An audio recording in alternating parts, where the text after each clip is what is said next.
Winter doesn't usually get top billing in the American Southwest. Most people picture Zion under blazing summer sun, Horseshoe Bend packed shoulder to shoulder, and Monument Valley glowing in desert heat. But in February, these landscapes feel entirely different. Quieter, colder, and slower. This trip started in Las Vegas, where I picked up a car and headed north, driving through southern Utah and then northern Arizona. Over the course of a few days, I explored Zion National Park in winter, spent time around Horseshoe Bend and Lake Powell as the light shifted through the day, and ended in Monument Valley, where sunrise and sunset feels almost ceremonial. In this video, I'm taking you along for what these places are actually like in winter, what I did each day, what surprised me, and what to expect this time of year, and what I'd recommend if you're planning a similar road trip. And if you're new here, welcome. I'm Erin, the creator behind the Scenic Road Traveler, where I share slow, thoughtful travel stories rooted in landscapes, quiet moments, and taking the long way whenever possible. So let's hit the road.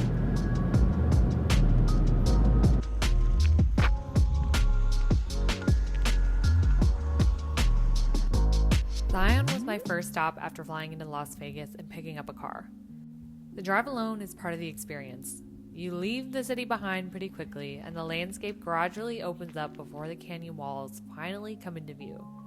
I arrived on my first day with no real agenda other than getting oriented, and winter really sets the tone right away.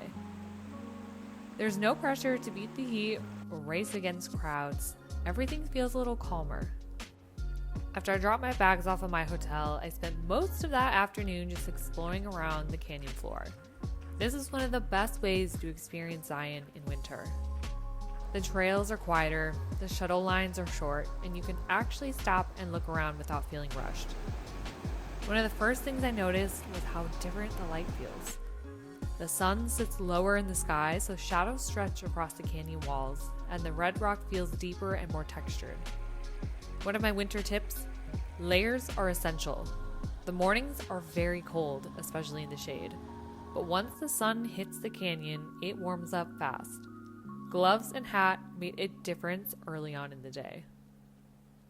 I ended the day walking slowly, stopping often, and just letting the scale of the canyon sink in, which felt like the perfect way to start the trip. My second full day in Zion was about spending more time on the trails and seeing how winter conditions actually affect what's accessible.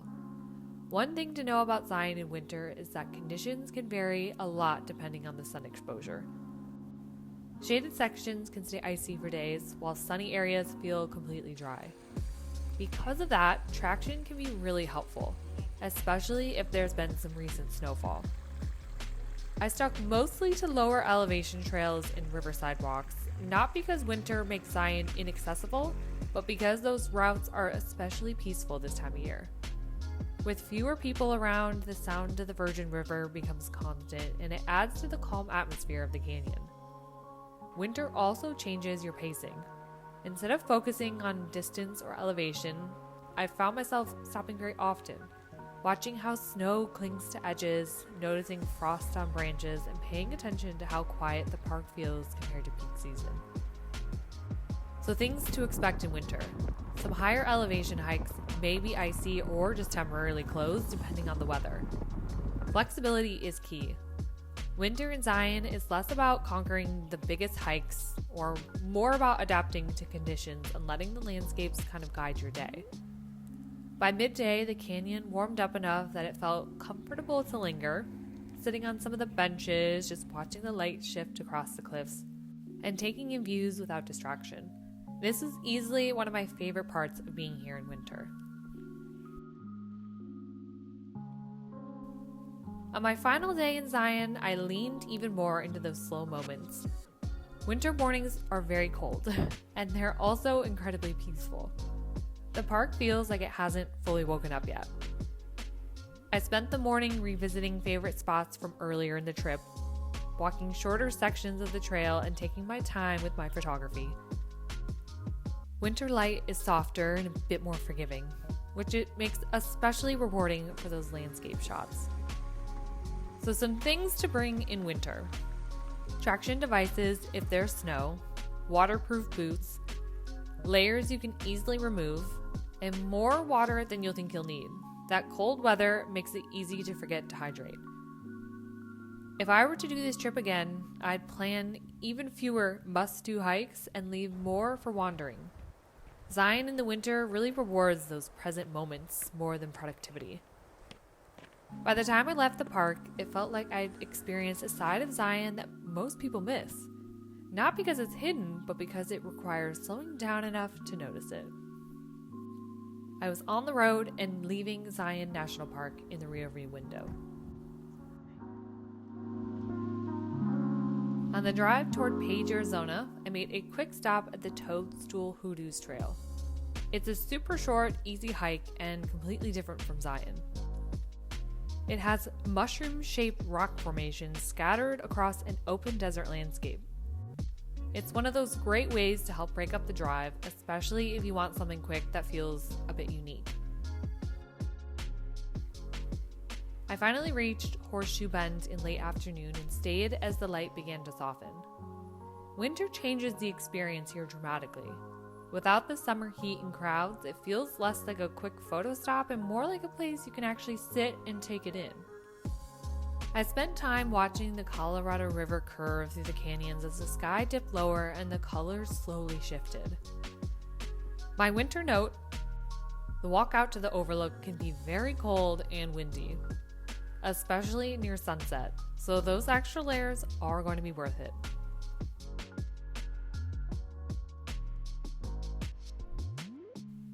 The next morning, I explored around Lake Powell before getting back on the road. The landscape felt wide, quiet, and open. Winter simplifies everything here. And there's something very grounding about seeing it without all the distractions. One of the most unexpectedly peaceful stops on this trip was Navajo National Monument. It was a very last-minute decision to stop here, but given it was on the way from Page, Arizona to Monument Valley, it felt too easy not to. When I got there, snow was covering the ground, and while I didn't hike due to the conditions, the views alone were enough. Standing at the overlook, it was completely still. No crowds, no noise, just open land and a deep sense of history layered into the landscape. It was a quiet little reminder that sometimes the best stops aren't the ones you plan to spend the most time at. I arrived in Monument Valley mid-afternoon, just as the light was starting to slowly soften. After checking in at the View Hotel, which I highly recommend staying at, by the way, I headed straight back out to drive the Scenic loop through the valley. One of the first things that stands out about Monument Valley, especially if it's your first visit, is this scale. Photos and videos don't prepare you for how spread out everything feels. The formations rise slowly out of the land, and as you drive, they reveal themselves one by one rather than all at once. Winter changes this experience in subtle but important ways. There's less dust in the air, the light feels clearer, and the cooler temperatures make it more comfortable to linger instead of rushing from viewpoint to viewpoint. I found myself pulling over often, turning off the engine, and just sitting with the view. What to know about visiting in winter? Road conditions can vary depending on recent weather. The loop drive is generally accessible, but after snow or rain, sections can be muddy or a bit uneven. A vehicle with decent clearance helps, and driving slowly is just part of the experience anyway. As I continued through the loop, the light kept shifting. Shadows stretched longer, and the rock formations took on deeper reds and oranges. Even without hiking, just being inside the landscape felt so immersive. Like the land was unfolding a little gradually as the day moved toward evening.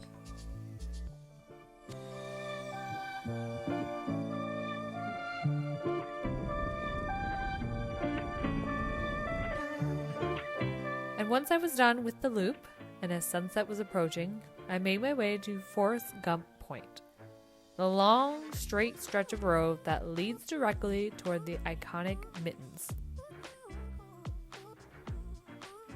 It's a place most people recognize instantly, but being there in winter changes the atmosphere completely.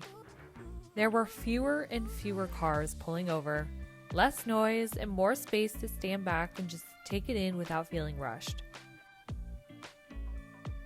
I stayed for a while as the sun dropped lower, watching the colors shift slowly across the valley. The sky softened first, then the rock formations followed, warming briefly before fading into shadow. Another winter tip: sunset comes quite quickly this time of year, and temperatures drop fast once the sun disappears. If you're planning to linger here, bring that extra layer, even if it felt warm earlier in the day.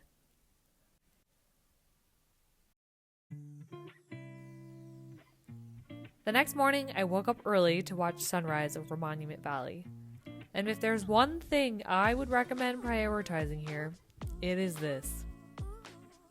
The winter mornings are cold, especially before the sun comes up, but the early quiet is part of what makes it so special. The valley feels untouched, like it's waiting for the day to begin. As the first light hits the formations, the landscape slowly just comes alive. Shadows lifted gradually, the colors warmed, and the details of the rock became more defined, minute by minute. It wasn't dramatic all at once, it was subtle, unfolding slowly as the sun climbed higher. Watching sunrise here felt less like sightseeing, more like witnessing something ceremonial, the land revealing itself at its own pace. Before leaving Monument Valley, I took time for a short hike near the hotel to experience landscape on foot. It wasn't a long or challenging hike, but it added a different perspective. Walking through the valley makes the scale even more apparent. Formations that looked manageable from a distance suddenly felt massive when you're moving among them. Winter makes hiking here especially peaceful. There are so fewer people, cooler temperatures, and a quiet that's hard to find during busy season. As I wrapped up the hike and got back into the car, it felt like a natural ending to my time in the valley. Starting with sunset, moving through sunrise, and closing with a slow, grounded morning before hitting the road again. Monument Valley doesn't rush you. It invites you to slow down and meet it where it is. This winter road trip reminded me how much timing can change a place. Zion, Horseshoe Bend, and Monument Valley in February weren't about checking the boxes.